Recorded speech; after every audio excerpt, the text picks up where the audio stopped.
च्या सर्व प्रेक्षकांचे संघर्ष न्यूज सोलापूर या यूट्यूब चॅनलच्या रविवार विशेष संपादकीय भागामध्ये आम्ही आपले सहर्ष स्वागत करत आहोत। आम्ही प्रत्येक रविवारी सामाजिक कार्य, शैक्षणिक कर्तृत्व आणि सामाजिक कार्यात विशेष उल्लेखनीय कार्य करणाऱ्या विशेष व्यक्तिमत्वाची मुलाखत घेत असतो। सदरील कार्यक्रमामधील मुलाखतीमध्ये जर मुलाखत देणाऱ्या कोणत्याही व्यक्तीने टीका टिप्पणी अथवा कोणावरही आरोप लावले असता त्या सर्व वक्तव्यास ते व्यक्ती स्वतः जबाबदार असेल व या सर्व बाबींची संघर्ष न्यूज सोलापूर चॅनेलने मुलाखत देणार संपूर्ण कल्पना दिल्यानंतरच आम्ही सदरील भाग प्रसारित करत आहोत।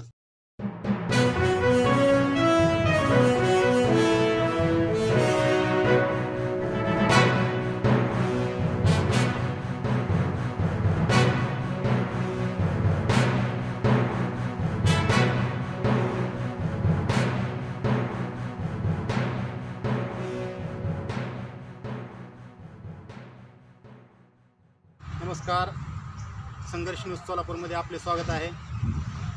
मित्रांनो, दर रविवारी आपण एका विशेष व्यक्तिमत्वाचे आपल्या रविवार विशेष संपादकीय भागामध्ये ओळख करून घेत असतो।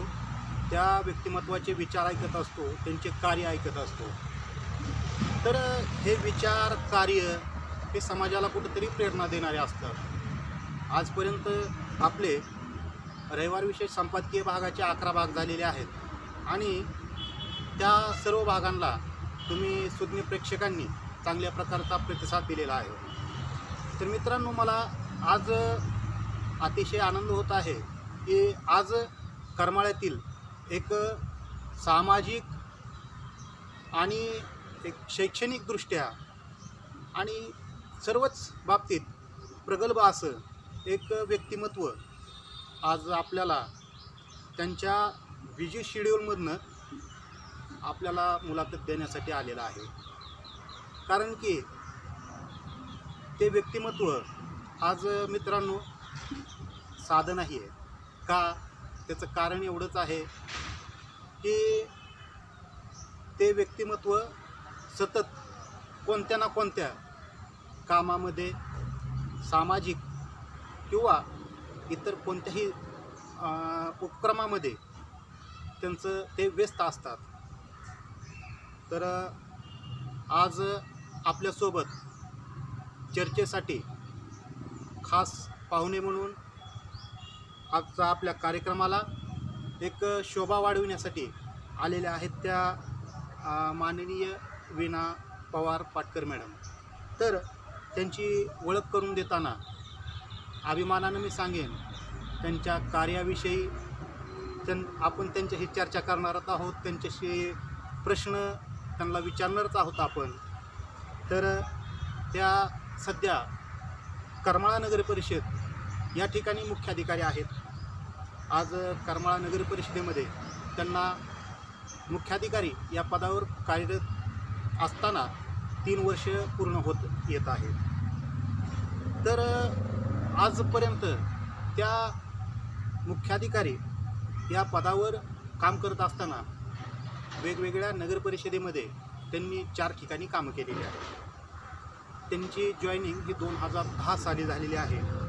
तर STI या पदावर त्यांनी 1.5 वर्ष काम केलेलं आहे। तर मित्रांनो, आज एक असं व्यक्तिमत्व, ज्या व्यक्तिमत्वाचे विचार ऐकण्यासाठी प्रत्येकजण आतुर असतो आणि प्रत्येकजण त्या विचारांची काय भूमिका असेल, करमाळाकरांसाठी ते विचार किती योग्य असतील याकडे सर्वजण लक्ष देऊन असतात। तर आज अशा या व्यक्तिमत्वाला आपण प्रश्न विचारणार आहोत, प्रश्नांची सरबत्ती करणार आहोत।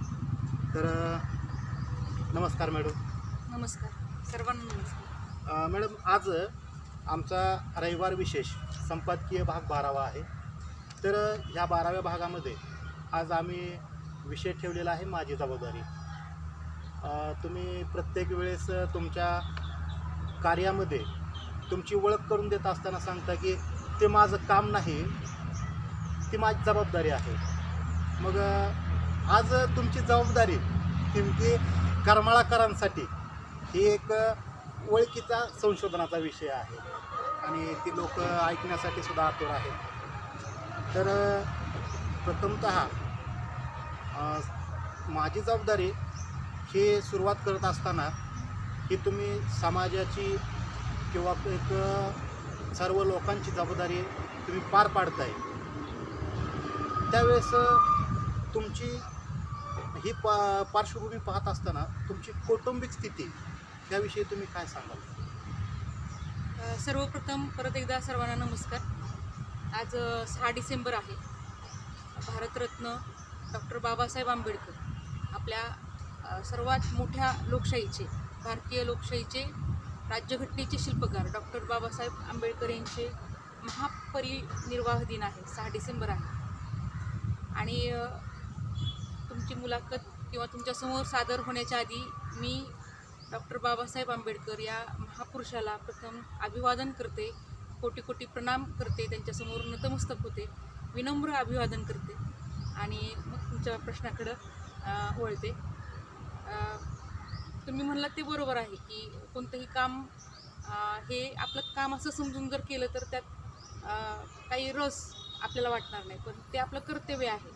आपल्याला आपण समाजाचं कुठंतरी देणं लागतो आणि ही आपली बांधिलकी आहे असं समजून जर केलं, तो आपला छंद म्हणून किंवा त्या कामातनं आपल्याला आनंद जर मिळत राहिला, आपण कुणाला तरी त्यांना ज्या शासनाला गोष्टी अभिप्रेत पोहोचवायच्यात त्या पोहोचवायच्यात आणि ते पोहोचल्यानंतर त्यांच्या चेहऱ्यावरचं जे हसू आहे किंवा समाधान आहे, ह्यातनं कुठंतरी आपण जर आपल्या कामाचं समाधान शोधलं तर ते जास्त महत्त्वाचं आहे. त्यामुळं काम हे कामासारखं नाही करायचं, तर काम हे कर्तव्यासारखं, जबाबदारीसारखंच करायचं आणि त्यातनं कुठंतरी दुसऱ्यांना आनंद द्यायचा आणि त्यांचा आनंद बघून आपल्याला आनंद मिळतो.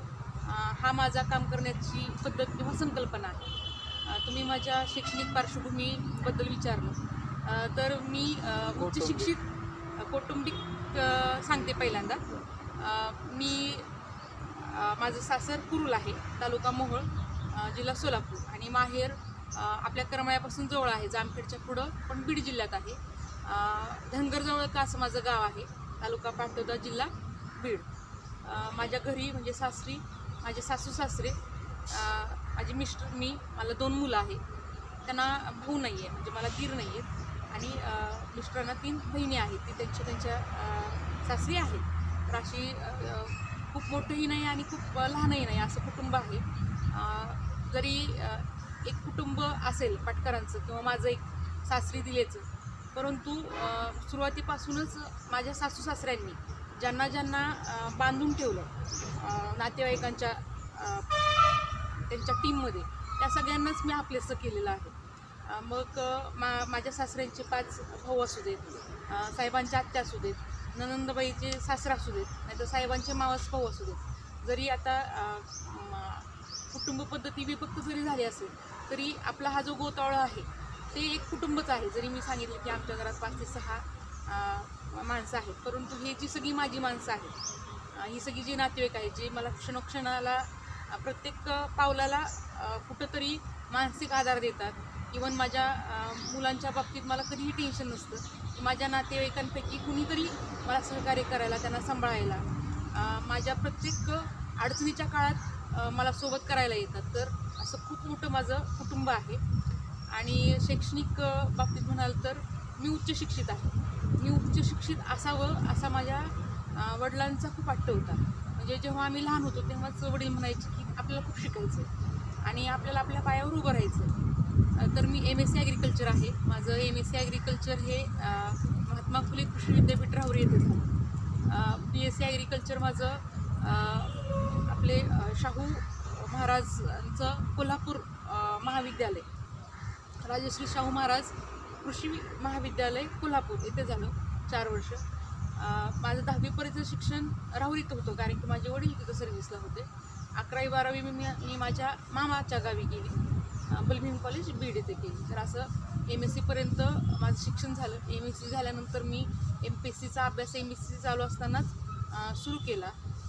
नाहीतरी MPSC पण कर आणि PhD पण करण्याचा प्रयत्न कर असं वडील म्हणत होते, परंतु MPSCच्या अभ्यासात मला PhD करायला जमलं नाही.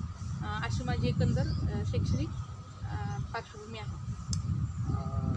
धन्यवाद मॅडम. तुम्ही म्हणजेच ह्या सर्व बाबतीतनं एक गोष्ट समजली की तुमच्या जे घरची स्थिती, जे तुम्ही आता वडिलांची सांगितली, तुमचे मिस्टरांची सांगितली, म्हणजे सर्वजणच एक शिक्षणाप्रती एक जागृत आहेत असं त्यात म्हणलं तरी वावगं ठरणार नाही. तरी मला पुढील प्रश्न असा विचारायचा आहे की तुम्ही अधिकारी होण्याचे ध्येय तुम्ही केव्हापासून बाळगले किंवा अधिकारीच तुम्हाला का व्हावं असं वाटलं? कारण की शिक्षण सुरू असताना आपल्याला जे वर्गामध्ये शिकवतात आपण त्यांचा आदर्श घेतो.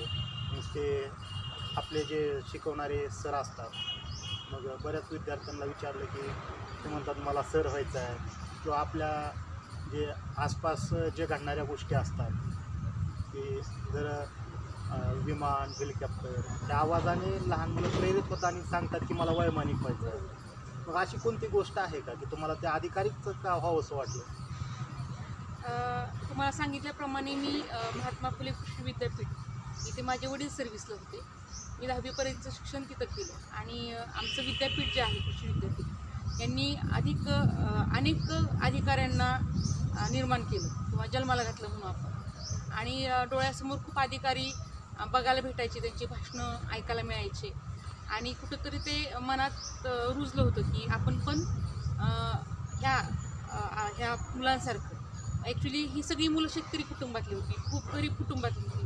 काही काहींची परिस्थिती इतकी वाईट होती की ॲग्रिकल्चर करत असताना 1-2 शर्ट आणि पॅन्टच्या जोडवर कधीतरी चप्पलसुद्धा काही काहींना नसायची. उळकट्या झालेले त्यांचे शर्ट असायचे आणि झाडाच्या सावलीखाली कुठंतरी तासून तास अभ्यास करणारी ही मुलं आणि नंतर त्यांनाच अधिकारी झालेलं बघितलं. आणि तीच खरी प्रेरणा होती की आपल्यालासुद्धा ह्यांच्यासारखंच, हे जर इतक्या गरीब कुटुंबातले आहेत, एवढी मेहनत करून अधिकारी होत आहेत, आपल्याला पण ह्यांच्यासारखंच अधिकारी व्हायचं असं. जेव्हा आम्ही लहान होतो तेव्हा स्ट्राईक झाला आणि मग तेव्हाच ठरवलं की आपल्याला काही नाही पण अधिकारीच व्हायचं. म्हणजे जी गरीब कुटुंबातून आलेली मुलं आहेत ते त्यांचं जे स्वप्न होतं त्या स्वप्नासाठी जे ध्येय वेडे झाले होते त्यांचं ते पाहून किंवा ते तुमच्यासाठी एक प्रेरणा ठरली. तरी कारण की बरेच अधिकारी होतात ते प्रेरणा सांगतात की मला या अधिकारीने हात दिला किंवा तो अधिकारी लाल दिव्याच्या गाडीत आला, पण एक तुमची एक वेगळी प्रेरणा तुम्ही घेतली आणि ती प्रेरणा तुम्ही जोपासली.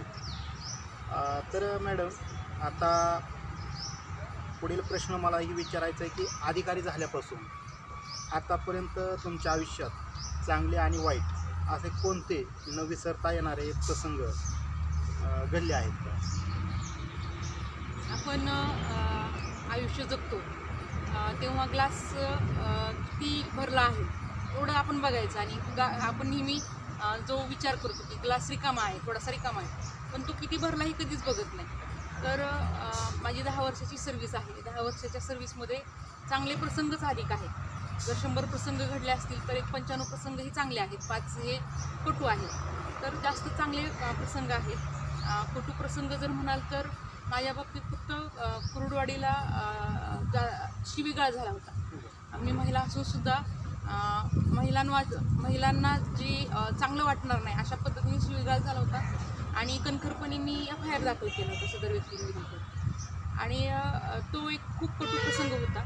दुसरा कटू प्रसंग नव्हता, परंतु वेगळा असा प्रसंग आयुष्यात आला होता. तो म्हणजे तुळजापूर येथे अतिक्रमणाचं काम करत असताना अतिक्रमण केलेल्या लोकांचा प्रश्न असा होता की आता आम्ही धंदा कुठं करायचा, तुम्ही तर अतिक्रमण हटवायला आलेला आहात. आणि मी अतिक्रमण विभागाची प्रमुख होते. तर त्यावेळेला त्यांनी जवळजवळ 200चा मॉब होता. माझी एकटी गाडी रस्त्यात उभी होती आणि 200 जणांचा मॉबनी घेरा घातला होता. आणि त्यातला अचानक व्यक्ती गाडी पाठीमागे घेताना पाठीमागच्या गाडीच्या चाकाखाली झोपला होता. परंतु मी ड्रायव्हरांना हँडब्रेक दाबून गाडी आहे तिथं थांबवायची आणि आपल्याला ह्याच्यातनं पळ काढायचं नाही, तर ह्यांचं काय म्हणणं आहे ते ऐकून घ्यायचं आहे. आणि नंतर त्यांचं म्हणणं ऐकून घेतलं, त्यांना एक सुनिश्चित जागा ठरवून दिली. आणि जेव्हा यात्रा संपली तेव्हा ह्याच व्यक्तींनी जिल्हाधिकाऱ्यांना सांगितलं की आम्हाला पुढच्या वेळेससुद्धा ह्याच मॅडम अतिक्रमणाला पाहिजे, ज्यांनी आम्हाला व्यवस्थित समजून घेतलं आणि आमचा पोटावर जो पाय दिला असता एखाद्या दुसऱ्या कुणी, तर तसं नाही झालं. उलट आम्ही मॅडमचं ऐकलं, मॅडमने आमचं ऐकलं आणि अशा प्रकारे सिच्युएशन हँडल केली. असे 2 प्रसंग माझ्या ह्याच्यात लक्षात राहण्यासाठी होते की थोडेसे आंबट असे. आणि चांगले म्हणाल तर मी इथं काम केलं 4 वर्ष. तर तिथं गाडगी महाराज स्वच्छता अभियानात आमचे अध्यक्ष त्यावेळेचे सातलिंगप्पा म्हेत्रे साहेब, आत्ताच त्यांचं निधन झालं. त्यांना आम्ही भीष्म पितामहच म्हणायचो. म्हणजे त्यांची काम करण्याची जी हे होती, पद्धत होती, ती खूप चांगली होती. 4 वर्ष त्यांनी स्वच्छतेच्या कामासाठी मला जे जे काही सहकार्य करायचं होतं ते सगळं मला केलं होतं. तर मला दुधनीचा अनुभव खूप चांगला होता. सलग 4 वर्ष आम्ही संत गाडगे महाराज शहर स्वच्छता अभियानात आम्ही सोलापूर जिल्ह्यात पहिले होतो आणि जे राज्यस्तरीय पण आम्ही पुरस्कार घेत होतो. त्यानंतर मुरुमचा एक प्रसंग सांगेल की जिथली लोकसंख्या 12,000 होती आणि 10,000 लोक उघड्यावर स्वच्छाला जात होते. तिथं शौचालय हे घरोघरी नव्हतं.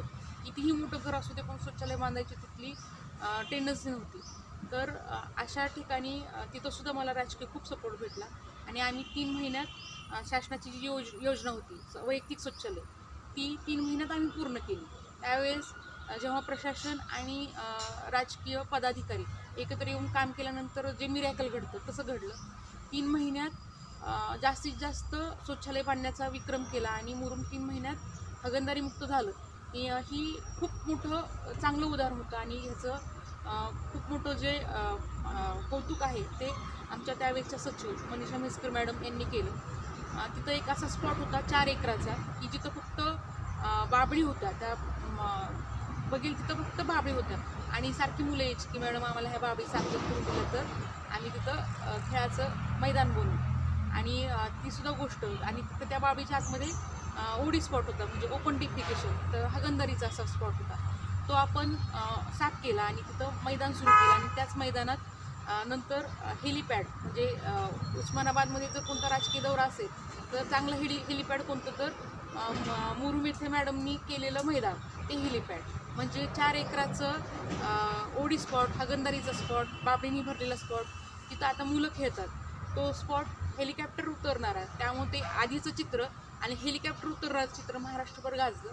ते खूप चांगलं आम्हाला अनुभव होता किंवा कौतुकाचा विषय झाला होता कामासंदर्भात. आणि तिसरं म्हणजे करमाळ्यात आल्यापासनं इथंसुद्धा तसंच झालं की एखाद्या अधिकाऱ्याला वाटतं की आपण काही गोष्टी कराव्यात आणि ते करत असताना माननीय जयवंतरावजी जगताप साहेब असू दे, माननीय वैभवराजी जगताप असू दे, आमचे सर्वच पदाधिकारी सर्वच्या सर्वच ते खूप सपोर्टिव्ह आहेत. आणि मॅडम तुमची ही संकल्पना आहे तर आम्ही तुम्हाला काय मदत करू शकतो.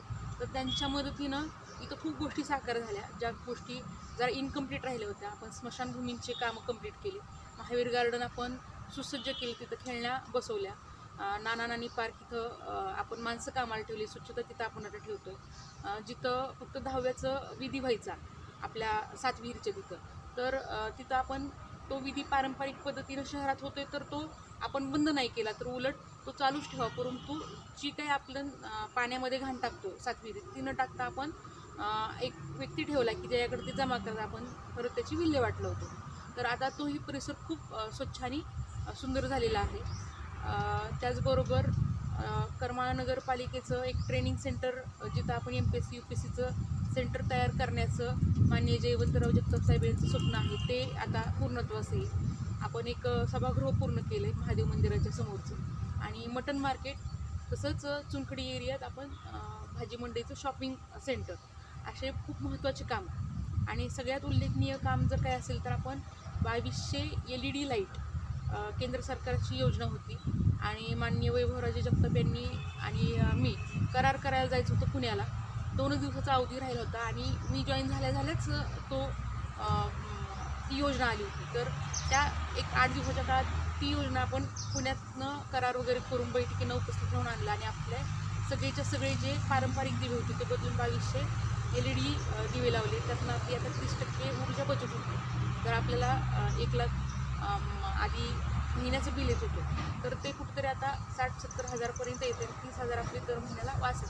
एवढ्या महत्त्वाकांक्षी योजना आपण आणल्या आणि भरपूर गोष्टी ज्या आहेत ज्या पर्यावरणपूरक आहेत त्या गोष्टी आपण करण्याचा प्रयत्न केला. उदाहरणार्थ आतापर्यंत 4,000 झाडं लावले, त्या वर्षी आपण 6,000 झाडं लावतो.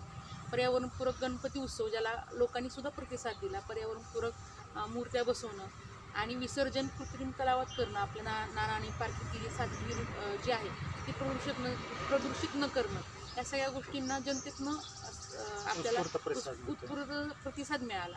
आणि ह्या गोष्टी आपण करू शकतो. त्यातनंही ज्या सामाजिक काही गोष्टी होत्या त्यासुद्धा आपल्याला करायला मिळाल्या. करमाळ्यात मी जास्त केल्या. इतर नगरपालिकेच्या तुलनेत मला इथं काम करायला जास्त वाव मिळाला, कारण की मला इथं चांगल्या प्रकारे पदाधिकाऱ्यांचा सपोर्ट, माननीय अध्यक्षांचा सपोर्ट, माननीय जयवंतराव जगताप साहेबांचा सपोर्ट मिळाला. त्यातनं आपण महिलांसाठी कराटेचे क्लासेस, दांडपट्टा, तलवारबाजी ह्याचे क्लासेस आपण घेतले. स्वसंरक्षणाचे धडे महिलांना आपण देऊ शकलो.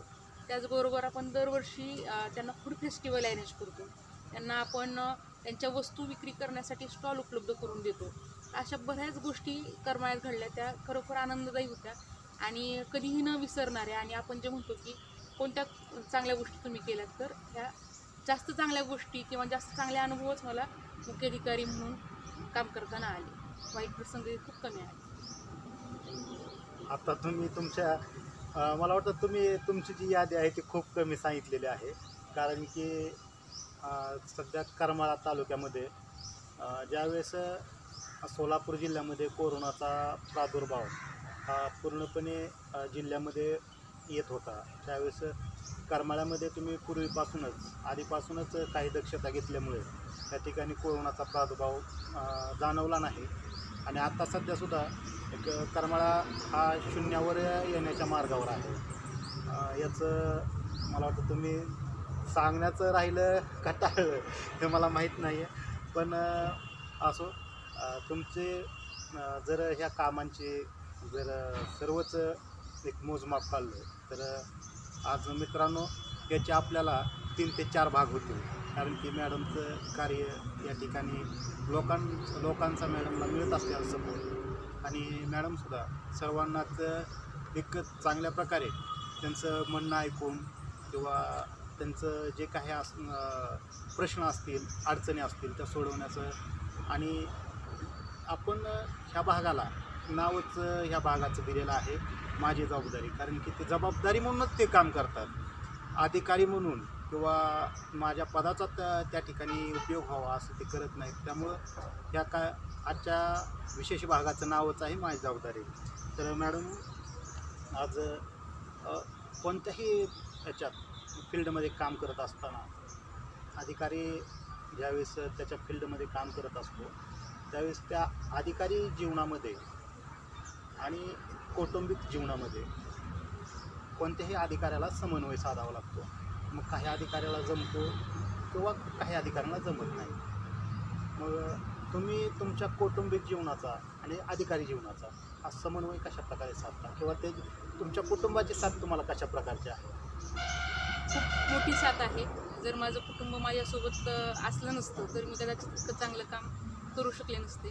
माझं सगळ्यात जे मोठं बलस्थान आहे ते म्हणजे माझी आई, माझे सासू सासरे, जे माझ्या प्रत्येक कठीण प्रसंगाच्या वेळेस जेव्हा मला मदतीची गरज आहे, त्यांच्या सहवासाची गरज आहे, माझ्या मुलांना सांभाळण्याची गरज आहे, तेव्हा माझ्या सासूबाई, माझे सासरे आणि माझी आई या तिघांनी मला खूप वेळ दिलेला आहे, खूप मदत केलेली आहे आणि खूप मनापासून त्यांनी ती गोष्ट केलेली आहे. दुसरं माझं जे बलस्थान आहे ते म्हणजे माझे मिस्टर, ज्योतिर्लिंग पाटकर नाव आहे त्यांचं, आणि ते सध्या डेप्युटी इंजिनियर आहेत, सोलापूर जिल्ह्यातच आहेत. त्यांच्याकडं आपल्या करमाळ्याचे सुद्धा आता काही भाग आहे, करमाळा, बार्शी, अक्कलकोट आणि सोलापूर, उत्तर आणि दक्षिण सोलापूर. तर स्वतः तेच प्रशासकीय सेवेत असल्यामुळे आणि त्यांना माहीत आहे की बाबा प्रशासकीय सेवेत काम करत असताना कोणत्या गोष्टींना सामना करावा लागतो, किती प्रकारचे लोक भेटतात, किती ट्रेस असतो, आणि त्यामुळं माझ्या काही समस्या किंवा मला एखाद्या गोष्टीबद्दल लागणारा गायडन्स जो आहे तो आयता घरातच मिळतो. आम्ही बऱ्याचदा काही गोष्टींची चर्चा करतो आणि त्यातनं ते स्वतः खूप समंजस आहेत किंवा संतुलित आहेत. तर त्यांना एखाद्या गोष्टीचं जर सोल्युशन विचारलं तर ते अतिशय समर्पक त्याचं सोल्युशन देतात आणि ते माझं सगळ्यात मोठं बलस्थान आहे. तिसरी गोष्ट म्हणजे बऱ्याचदा ह्या पिढीतल्या मुली एकत्र कुटुंब पद्धती नाकारतात आणि फक्त मी आणि माझा नवरा असं करतात, परंतु आपण हे बघत नाहीत की खूप मोठ्या जबाबदाऱ्या किंवा आपल्या मुलांचे काही प्रश्न असतात ते आपण एकट्यांनी नाही सॉल्व्ह करू शकत. आपण जेवढे माणसं धरून असू किंवा जेवढ्या पोतावळ्यात आपण राहू तेवढं आपल्याला काम करणं, आपल्याला फील्डवर जाणं, आणि फील्डवर काम करत असतानासुद्धा ह्या बाईचा परिवार इतका मोठा आहे किंवा हिचा गोतावळा इतका मोठा आहे, तर अशा व्यक्तीकडं वाईट नजरेने बघणं किंवा वाईट कटुप्रसंग जे आहेत ते आपोआपच येत नाहीत, तर खूप मोठा घोटाळा, त्या घोटाळ्याचा माझ्यावर असलेला विश्वास, खेळीमेळीने राहणं आणि एकंदर सगळ्याच परिवाराचा माझ्या ही काम करते आपल्याला तिला फक्त सपोर्ट करायचा हा दृष्टिकोन ही माझे बलस्थान आहे. त्यासाठी मला खूप काही संतुलन करावं लागतं आहे, माझी खूप काहीतरी धावपळ होते, दारेवरची कसरत होते असं नाही आहे. फक्त मी काय करते तर त्यात एकच करत असेल की मी ह्या माझ्या सगळ्या गोतावळ्याला धरून राहते. हेच काय ते संतुलनाचं काय असेल तर गमक आहे. तुम्ही तुमचा आता हा परिवार सांगितला, तुमचे बलस्थानं सांगितले, पण त्यातलं एक बलस्थान मित्रांनो मी तुम्हाला सांगेन, कदाचित मॅडम ते बलस्थान सांगण्यासाठी विसरल्या असतील. त्या परिवारातलं नाव सांगण्यासाठी कदाचित ते विसरले असतील. तर मित्रांनो, ते बलस्थान म्हणा किंवा एक त्यांचा आणखी एक परिवार आहे, तो परिवार आणि ते बलस्थान म्हणजे आज ते बलस्थान ज्या ठिकाणी ते काम करत आहेत मुख्याधिकारी म्हणून, तर त्या ठिकाणी त्यांचे जे काही सर्वच पदाधिकारी आहेत आणि कर्मचारी आहेत नगरपालिकेचे. आज करमाळा नगरपालिकेमध्ये स्वच्छता असेल किंवा कोरोनाविषयी जे योग्य ते उपाय असतील हे सर्व राबवण्यासाठी त्यांना मिळत असलेले सपोर्ट हा एक माझ्या दृष्टीने मला वाटतं बलस्थान असावं. आणि दुसरं मला वाटतं की त्यांनी त्यांच्या परिवाराविषयी सांगितलं. तर मॅडमनी 4 नगरपालिका बदलल्या. त्याच्या आधीच मॅडमनी एका नगरपालिकेविषयी तुळजापूर या ठिकाणच्या त्यांनी प्रसंग सांगितला. त्या ठिकाणीसुद्धा तिथल्या लोकांनी परत वरिष्ठ अधिकाऱ्यांना सांगितलं की आम्हाला याच मॅडम नंतरसुद्धा हवे आहेत. याचाच अर्थ तुम्ही समजू शकता की घरातील सदस्य म्हणून आपण ज्यावेळेस लोकांना सपोर्ट करतो किंवा तो परिवार माझा आहे, ते लोक माझे आहेत, मग ह्या दृष्टिकोनातूनच मॅडमला त्या ठिकाणी सुद्धा सपोर्ट मिळतो. म्हणजेच मॅडम ज्या ठिकाणी जातात हे आपल्या परिवारातील सदस्य आहेत, अशा प्रकारे काम करतायत असं म्हणलं तरी वावगं ठरणार नाही. म्हणजे हा तुम्ही एक करमाळा म्हणजे ते तुमचा परिवार आहे, हा तुम्ही मोठा परिवार विसरला असं मला वाटतं. करमाळा तर माझ्यासाठी मोठा परिवार आहे. आमचे जे कर्मचारी आहेत, मी नेहमी सांगते की एखादी गोष्ट एखादा व्यक्ती कधीच करू शकत नाही, ती टीमवर्क आहे. आपले सगळे कर्मचारी, माझे पदाधिकारी, मी तुम्हाला सांगितलं की सगळ्यात जास्त चांगलं काम मी करमाळ्यात केलं, कारण की मला राजकीय सपोर्ट खूप मिळाला. त्यांची इच्छाशक्ती खूप होती. त्यांनी मला भरपूर गोष्टींमध्ये ज्या अडचणी आल्या त्या दूर करण्यासाठी खूप प्रयत्न केला.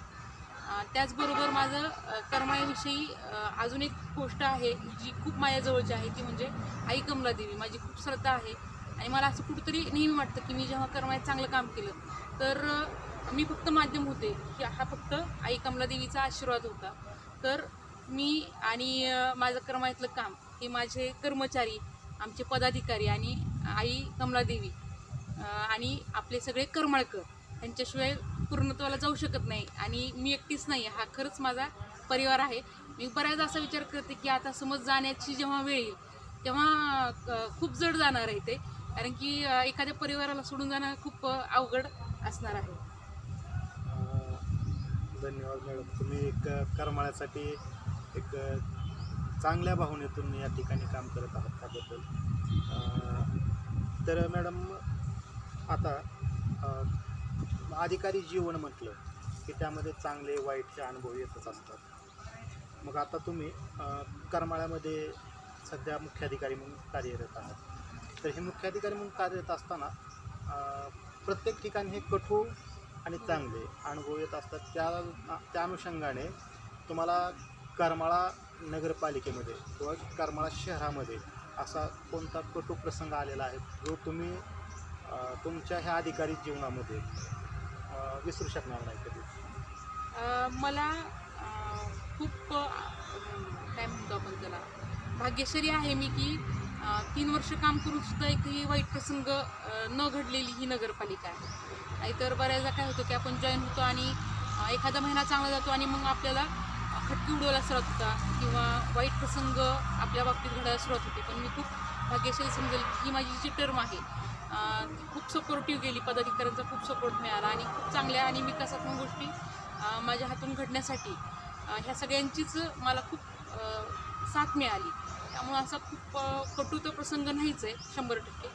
फक्त एक चॅलेंजिंग प्रसंग घडला होता, तो म्हणजे मी आले आणि आमची पाईपलाईन फुटली ऑक्टोबर महिन्यात आणि नेमका दसरा जवळ आला होता आणि दसऱ्याच्या आत ती पाईपलाईन पूर्ण करायची होती. परंतु कुठं ती फुटते आहे, ती कोणत्या कारणाने फुटते तो शोध लागायलाच आम्हाला जवळजवळ 7 ते 8 दिवस गेले. ती पाईपलाईन आम्ही जोडत होतो, एखादं कारण आम्हाला सापडत होतं आणि ती परत फुटत होते आणि मूळ कारणच आम्हाला सापडत होतं. त्यावेळेस मला अजूनही आठवतं आहे की अध्यक्षांसह आमचे सर्व नगरसेवक आणि मी दहीगावला असायचो. म्हणजे तोच असा एक प्रसंग होता की आम्ही 10 दिवस घरातच नव्हतो, आम्ही दहीगावला असायचो आणि ती चॅलेंजिंग जी सिच्युएशन होती ती 10 दिवसानंतर संपली. ती त्याचा शोध लागला आणि ते काम झालं. 10 दिवसानंतर पाणी आलं. त्या 10 दिवसात नागरिकांना कसं पाणी द्यायचं हा प्रश्न होता. तर आपले जे जुने बोर होते ते कुठंतरी परत आपल्याला शोधावं लागले आणि तर आपल्याला मोटरी बसवायला लागल्या आणि मग पाणी पुरवठा करावा लागला आणि आपण 10 दिवस तशाही पद्धतीने पाणी पुरवठा केला. त्या सगळ्यात करमाळकरांचा जो शोषितपणा आहे किंवा सहनशीलता आहे किंवा एक विश्वास दाखवण्याची पद्धत की इथं पण आपल्याला कुठंतरी थोडीफार सोय केली जाते आणि तिथं जे घडतं आहे तिथं हे पण काम करतायत पण त्यांचं पण ते हातात नाही आहे. तर ह्या सगळ्या गोष्टींचं त्यांनी पण काही गोष्टी समजून घेतल्या, शोषितपणा दाखवला आणि आमच्यावर विश्वास दाखवला. 10 दिवसानंतर पाणी आलं तर तो एक गोष्ट हे होतं की चॅलेंजिंग जो होती सिच्युएशन ती आली होती आणि त्यानंतर अजून पाईपलाईन वगैरे फुटली किंवा दुसरी कोणती गोष्ट घडली नाही. त्या ठिकाणी एक नैसर्गिक ती गोष्ट आहे जी तुमच्या एक आयुष्यातली न विसरणारी गोष्ट करू शकते. तर आता आपण एक शेवट आपल्या भागाच्या शेवटाकडे जात आहोत.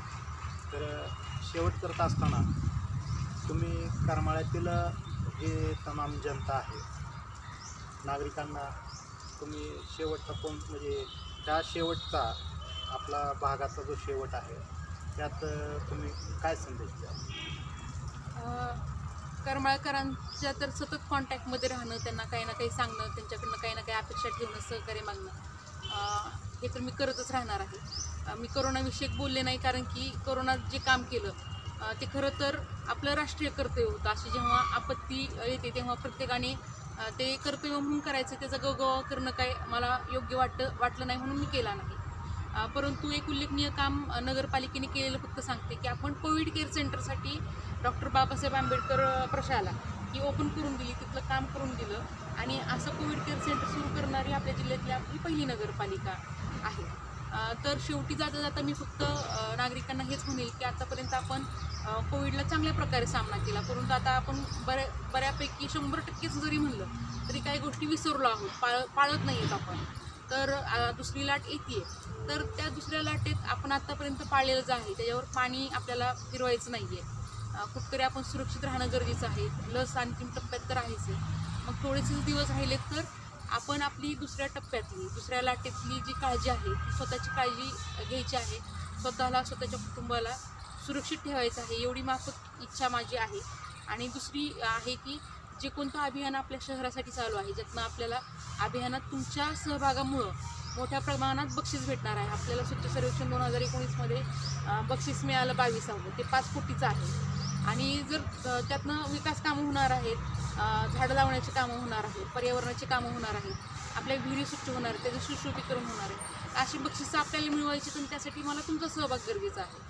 तर आपण स्वच्छतेच्या बाबतीत मागं पडायचं नाही. ओला सुका घातक कचरा वेगवेगळा करायचा आहे. आपल्या ओल्या कचऱ्याचं कुठंतरी कंपोस्टिंग, कुठंतरी होममेड कंपोस्ट आणि आता माझी वसुंधरा अभियानात सुद्धा आपण भाग घेतलेला आहे. तर जास्तीत जास्त झाडं लावणं, रेन वॉटर हार्वेस्ट करणं, ह्या गोष्टी जर तुम्ही केल्या आणि अभियानात भाग घेतला, आम्ही आयोजित केलेल्या सगळ्या प्रकल्पांमध्ये भाग घेतला, स्पर्धांमध्ये भाग घेतला तर मला आपल्याला बक्षीस खेचून आणणं किंवा अभियानातनं कुठंतरी आपल्या शहराचा कायापालट करणं शक्य आहे. तरी माझी एवढीच विनंती आहे की आपल्या स्वच्छ अभियानात स्वच्छ सर्वेक्षण 2021 व माझी वसुंधरा 2020 ह्याच्यामध्ये तुम्ही सर्व उपक्रमामध्ये भाग घ्या, आपला परिसर स्वच्छ ठेवा आणि कोरोनापासून करोनामुक्त राहण्यासाठी जे जे काही करणं गरजेचं आहे ते सगळे करा. सगळे जण परत एकदा मला करमाळकरांनी जी प्रेम दिलं, आपुलकी दिली, त्याबद्दल मी त्या सगळ्यांचे आभार मानते. आणि चुकून काम वगैरे करताना बऱ्याचदा बोलावं लागतं, रागवावं लागतं. अनावधानाने जर कुणी दुखावलं गेलं असेल तर त्याची क्षमाही मागते. आज मॅडम एका अधिकाऱ्याची मुलाखत घेत असताना बरेच अधिकारी आहेत ज्यांच्या मुलाखती जरी घेतल्या तरी मला वाटतं जरी एखाद्याचं कोणाकडनं मन दुखावलं गेलं अधिकाऱ्याकडून तर असं मला वाटत नाही की ते त्या व्यक्तीची क्षमा मागत असतील. कारण की आज मी तुम्हाला मित्रांनो तुम्हाला आधीच सांगितलं होतं की मॅडम हा एक परिवार आहे आणि त्या परिवारालाच आपलं असं मानतात. त्यामुळं परिवारातल्या एका सदस्याचं मन दुखावणं किंवा त्याला कुठंतरी वाईट वाटणं हा प्रकार घडतच असतो. आणि त्या प्रकार घडला तर कुठंतरी एक समजूत काढणं हा एक प्रकार असतो. तर मॅडमने त्या दृष्टिकोनातून हे त्या लोकांचं जर मन दुखावलं असेल तर ते दुखावण्याचा उद्देश नाही असं त्यांनी स्पष्टीकरण दिलेलं आहे. तरी मित्रांनो आज आपला हा 12वा भाग तुम्हाला कसा वाटला एक कमेंट बॉक्समध्ये जरूर कळवा. आणि अवश्यच मॅडमने ज्या काही बाबी सांगितल्या, ज्या काही गोष्टी सांगितल्या, ज्या भागामध्ये शेवटच्या प्रश्नामध्ये त्यांनी सर्व काही नागरिकांना एक सूचना केलेल्या आहेत त्या अवश्य तुम्ही म्हणण्यापेक्षा आपण पाळू आणि दुसऱ्या लाटेपासून स्वतःचं संरक्षण करण्यासाठी ज्या नगरपालिका उपाययोजना सांगेल त्या उपाययोजना पाळण्याचा पुरेपूर प्रयत्न करू. आणि नगरपालिकेलाही आणि अधिकाऱ्यांनाही सहकार्य करू. हेच एक मॅडम आम्ही तुम्हाला एक आश्वासन देतो. तरी तुम्ही या ठिकाणी वेळात वेळ काढून